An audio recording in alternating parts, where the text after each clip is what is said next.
इस समय मंत्रियों का बुरा टाइम चल रहा है। एक और तो जहां मंत्रियों को सड़कों पर जनता जो है वो खुलकर धो रही है, उनकी हेकड़ी निकाल रही है, तो वहीं जो लोग नए नए मंत्री बने हैं वो पद छोड़कर भाग रहे हैं, इस्तीफा दे रहे हैं, यहां तक कि सरकार गिरने की नौबत आ रही है। आरएसएस प्रमुख मोहन भागवत की सुरक्षा क्या वापस होगी? इस पर एक बड़ी चर्चा, बड़ी बहस, बड़ा सवाल देश में उठ गया है। जनता अब सवाल पूछ रही है। इसके अलावा संभल के तब के सीओ अब के एएसपी अनुज चौधरी पर क्या हाईकोर्ट का शिकंजा कसा जाएगा? क्या कानून का शिकंजा अब अनुज चौधरी तक पहुंच चुका है? नमस्कार, मेरा नाम है गौरव पाल, आप देख रहे हैं गौरव का चश्मा। नेपाल की 26 दिन पुरानी सरकार के सबसे चर्चित मंत्री, बालेन शाह के सबसे करीबी दोस्त और जेनजी आंदोलन के एक बड़े नेता, जिनकी चर्चा जेनजी आंदोलन में बालेन शाह के बाद सबसे ज्यादा हुई, वो सरकार छोड़कर चले गए हैं। इससे पहले एक और मंत्री सरकार से चले गए थे। अब सुदान गुरुंग, जो कि बालेन शाह के सबसे करीबी हैं, नेपाल के गृह मंत्री हैं, उन्होंने इस्तीफा दे दिया है, जिसके बाद से नेपाल में भूचाल आ गया है। ये सोच लीजिए कि ये जो सरकार है, जो अभी 26 दिन पुरानी सरकार है, अभी 2 मंत्री भाग गए हैं। अब तक पूरी रीलबाजी हो रही थी, सब लोग कह रहे थे कि बहुत बढ़िया सरकार है, जवाबदेही है, ये है वो है, और लेकिन 26 दिन के भीतर ही मंत्री ने इस्तीफा दे दिया, गृह मंत्री ने। और गृह मंत्री के ऊपर जो आरोप लगे वो बड़े गंभीर हैं। आपको बता दें कि बालेन शाह की सरकार के गृह मंत्री, नेपाली गृह मंत्री सुदान गुरुंग के ऊपर मनी लॉन्ड्रिंग के आरोप लगे हैं। बता दें, एक कंपनी है, माइक्रो इंश्योरेंस कंपनी है, वो उसके शेयर होल्डर हैं। उस कंपनी के ऊपर मनी लॉन्ड्रिंग के आरोप लगे हैं, और इस कंपनी के जो आरोपी हैं, जो मनी लॉन्ड्रिंग के आरोपी इस कंपनी के चेयरमैन है, वो है दीपक भट्ट और बिजनेस सुलभ अग्रवाल। आपको बता दें कि सुदान गुरुंग ने खुद फेसबुक पर पोस्ट करते हुए अपने पद से इस्तीफा दिया और कहा कि जब तक इस मामले में जांच चल रही है तब तक मैं अपने पद पर नहीं रहूंगा। हाल ही में जिस तरीके से मेरे खिलाफ आंदोलन हुआ, आपको बता दें कि जब मनी लॉन्ड्रिंग के आरोप लगे थे सुदान गुरुंग पे, तो नेपाल के लोगों ने प्रोटेस्ट करना शुरू कर दिया था कि भैया आप लोग तो भ्रष्टाचार के खिलाफ आए थे, अब भ्रष्टाचार के आरोप आप पर लग रहे हैं, तो ऐसा कब तक चलेगा? ऐसे में सुदान गुरुंग ने इस्तीफा दिया। आपको बता दें कि इससे पहले भी जो नेपाली सरकार के श्रम मंत्री थे दीपक कुमार शाह, उन्होंने भी इस्तीफा दे दिया था। उन पर आरोप लगे थे अपने पद का दुरुपयोग करने के, यानी कि वो भी कहीं ना कहीं भ्रष्टाचार करने की सोच रहे थे, भ्रष्टाचार करने की ठान रहे थे।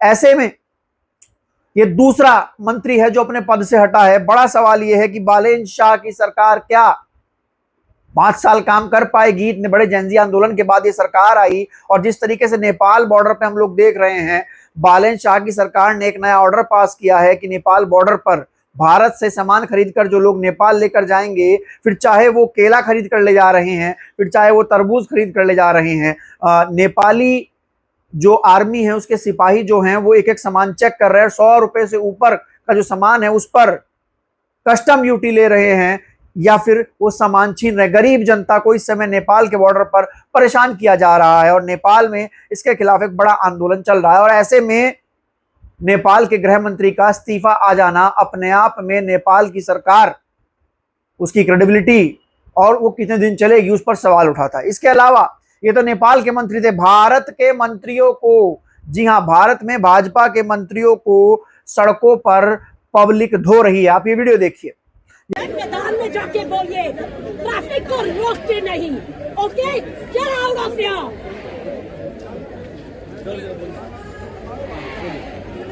Did you not understand? Did you not understand? अरे जाइए।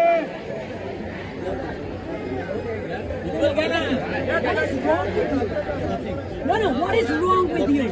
There are hundreds of people waiting. There is an empty ground there. There is an empty ground. Yes. Get out of here. मेरे से कोई बात नहीं करेगा। यहाँ से इस ट्रैफिक को हटाओ। ये वीडियो कल से सोशल मीडिया पर वायरल है।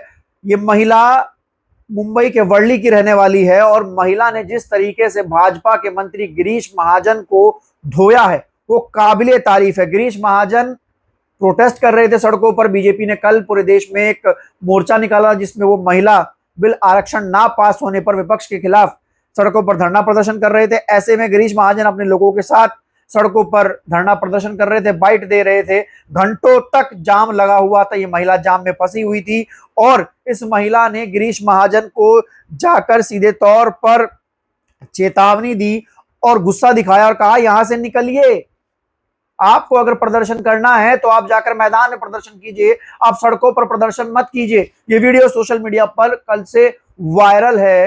मंत्री की हेकड़ी निकालती हुई ये महिला दिखाई दे रही है। ये वीडियो जो है वो मुंबई के वर्ली का है। ऐसा ही एक वीडियो उत्तराखंड से आ रहा है जहां पर वीवीआईपी कल्चर के तहत एक मंत्री का काफिला जा रहा है और सड़कों पर जाम लगा दिया गया। लोग बाग सड़कों पर सवाल पूछ रहे हैं कि घंटों से हमको क्यों खड़ा किया गया है। डॉक्टर वैसे अपॉइंटमेंट है 50 मिनट से खड़े रहे भाई। मैं आपके उसमें बता रहा हूँ, बताया था ऐसे ही सब भाई झूठ को बोलो ना मैं अपना आप सुनो ऐसा ही साहब ने बोला भाई, बनाओ रिकॉर्डिंग। मैं बोल रहा ऐसा ही साहब ने बोला भाई 10 मिनट बोल के गए ऐसे साहब 10 मिनट रुको गाड़ी बंद कर लो रिकॉर्ड है।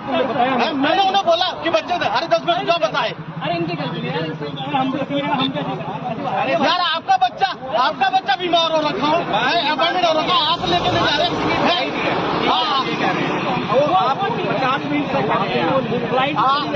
आप कह रहे 10 मिनट भाई, मैं बच्चे की कसम खा के बोल रहा हूँ। सुनिए, आप बोल रहे झूठ बोल रहे हो, झूठ आप बोल रहे, आप वहां खड़े थे। वीवीआईपी कल्चर के तहत जिस तरीके से भारत में किसी मंत्री, किसी विधायक, एमपी, एमएलए के जाने को लेकर जब सड़कें जाम कर दी जाती हैं, जब चुनाव होता है तो प्रधानमंत्री एम्बुलेंस को रास्ता दे देते हैं, लेकिन जब चुनाव नहीं होता तो प्रधानमंत्री काफिला गुजरता है, मुख्यमंत्री काफिला गुजरता है, मंत्री का, एमपी, एमएलए काफिला गुजरता है तो सड़कों को रोक दिया जाता है और इसके खिलाफ जो है वो लोग प्रोटेस्ट कर रहे हैं। उसके अलावा आपको बता दें कि आरएसएस प्रमुख मोहन भागवत, जिनके पास Z+ सुरक्षा है, उनकी सुरक्षा पर सवाल ये उठे हैं कि मोहन भागवत तो किसी सरकारी पद पर नहीं है, ना ही किसी राजनीतिक दल का हिस्सा है। मोहन भागवत का जो संगठन है आरएसएस वो रजिस्टर्ड नहीं है, तो ऐसे में मोहन भागवत को देश के खर्चे से सुरक्षा क्यों दी जा रही है? मोहन भागवत की सुरक्षा पर हर महीने 40 से 45 लाख रुपया टैक्स पेयर का क्यों खर्च किया जा रहा है? इससे टैक्स पेयर के ऊपर लोड पड़ रहा है। बॉम्बे हाई कोर्ट में एक जनहित याचिका लगाई गई थी। नागपुर के रहने वाले ललन सिंह ने ये याचिका लगाई थी और कहा था कि मोहन भागवत जो हैं वो आरएसएस के संघ प्रमुख हैं, वो आरएसएस जो है वो रजिस्टर्ड संगठन भी नहीं है और इनको Z+ सुरक्षा क्यों दी जा रही है? 40 से 45 लाख रुपए का खर्च जो है वो टैक्स पेयर की जेब से हो रहा है और ऐसे में ये अतिरिक्त बोझ जो है वो लोगों के ऊपर पड़ रहा है। आपको बता दें कि मोहन भागवत के पास Z+ सुरक्षा है। भारत में बहुत कम लोगों के पास Z+ सुरक्षा है। या तो सरकार राजनीतिक लोगों को ये सुरक्षा दे दिया, संगठन के लोगों को ये सुरक्षा दिया, लोग अपने खर्चे पर ये सुरक्षा लेते हैं। मोहन भागवत को सरकार के खर्चे पर ये सुरक्षा दी गई है। एक याचिका बॉम्बे हाई कोर्ट में लगी थी कि मोहन भागवत की जो Z+ सुरक्षा है वो वापस ली जाए। तो ऐसे हम बता दें कि बॉम्बे हाई कोर्ट ने ये याचिका खारिज कर दी है और याचिका लगाने वाले व्यक्ति को एक तरीके से फटकार लगाई और कहा है कि आप ये बात जो कह रहे हैं वो बदले की भावना से कह रहे हैं। आपको बता दें, संबल के तब के सीईओ अब के एएसपी अनुज चौधरी का मामला, अनुज चौधरी के ऊपर जिसमें आरोप लगे थे, जो संबल में हिंसा हुई थी, उसमें एक व्यक्ति जो था जिसकी मौत हो गई थी, उस व्यक्ति का नाम आलम था। उस मामले में हाई कोर्ट में सुनवाई होनी है। हाई कोर्ट में कल सुनवाई होनी थी, कल सुनवाई नहीं हो पाई। अब सुनवाई 28 अप्रैल को होगी। अब देखना यह है कि हाई कोर्ट में कानून का शिकंजा क्या अनुज चौधरी के ऊपर आता है, नहीं आता। एक पत्रकार है नरेंद्र प्रताप, वो लिख रहे हैं कि सीईओ अनुज चौधरी को बचाने के लिए खड़ी हो गई है यूपी सरकार। संबल हिंसा के केस में पुलिस के खिलाफ सीजीएम कोर्ट से एफआईआर दर्ज कराने के आदेश पर उत्तर प्रदेश सरकार ने दलील दी है। आपको बता दें कि जो सीजीएम थे संबल के, उन्होंने आदेश दिया था आज से 2-3 महीना पहले, 4 महीना पहले, कि अनुज चौधरी के ऊपर इस मामले में एफआईआर हो और 20 पुलिस वालों पर और एफआईआर हो, लेकिन उसके बाद उस सीजीएम को वहां से हटा दिया गया था। लेकिन अब ये मामला हाईकोर्ट पहुंचा है और क्योंकि यूपी पुलिस ने और यूपी सरकार ने एफआईआर नहीं लिखी थी, ये मामला हाईकोर्ट में चैलेंज कर दिया था। हाईकोर्ट में नरेंद्र प्रताप कह रहे हैं कि सरकार जो है वो अनुज चौधरी के पक्ष में खड़ी है। अब जाहिर सी बात है कि एक और तो एक पुलिस वाले के ऊपर इस तरीके के आरोप लग रहे हैं और ऐसे में सरकार ये तय नहीं कर रही है कि सुनिश्चित नहीं कर रही है कि न्याय हो, बल्कि और एक पुलिस वाले के फेवर में खड़ी हो गई है। और उसके बाद आपको बता दें कि सीओ अनुज चौधरी का प्रमोशन भी हुआ था। पुलिस अधिकारी अनुज चौधरी के पक्ष में सरकार ने दलील दी कि सरकार ने कोर्ट में यह दलील दी है कि जिस गोली से आलम की मौत हुई वो गोली तो पुलिस यूज ही नहीं करती है।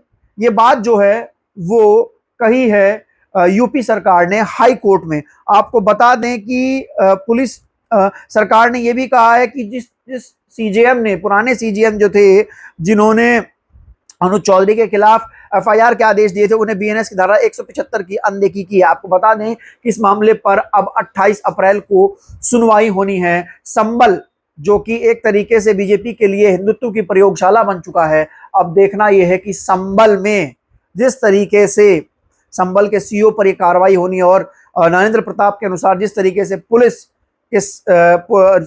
के समर्थन में और अनुज चौधरी के समर्थन में सरकार खड़ी हो गई, उससे देखना यह है कि न्याय मिलेगा या नहीं मिलेगा। इन सारी खबरों को लेकर आपकी क्या राय है? आप लोग अपनी राय कमेंट सेक्शन में लिखकर बता सकते हैं। तब तक के लिए चलते हैं, धन्यवाद, नमस्कार।